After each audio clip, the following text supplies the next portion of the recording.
আসসালামু আলাইকুম ওয়া রাহমাতুল্লাহি ওয়া বারাকাতুহু। আব্দুল কাদের জিলানী রাহিমাহুল্লাহ তাআলা থেকে বর্ণিত একটা ছোট্ট দোয়া আজকে শিক্ষা দিব। যে দোয়াটা পাঠ করলে আব্দুল কাদের জিলানী রাহিমাহুল্লাহ তাআলা বলেন আল্লাহ পাক তার কঠিন কাজগুলো সহজ করে দিবেন, তার মনের আশা পূরণ করে দিবেন ইনশাআল্লাহ, তার উদ্দেশ্য সাধন হবে। সেই দোয়াটা আমি এই মুহূর্তে আপনাদের সামনে তেলাওয়াত করছি। খুবই সহজ দোয়া, মনোযোগ দিয়ে পড়লেই হয়। শিখে নেবেন। বিসমিল্লাহির রহমানির রহিম।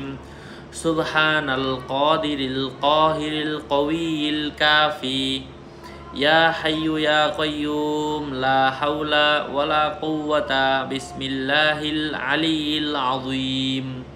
আল্লাহ পাক আমাদেরকে এই শক্তিশালী কালিমাটা বেশি বেশি পড়ার তৌফিক দান করেন। দিনক্ষণ নাই, যত বেশি বেশি পড়বেন তত ভালো। আরও আপডেট পেতে সাথেই থাকবেন। আপনাদের মঙ্গল এবং দীর্ঘায়ু কামনা করে এখানে শেষ করছি। দেখা হবে অন্য কোনো ভিডিওতে। আসসালামু আলাইকুম।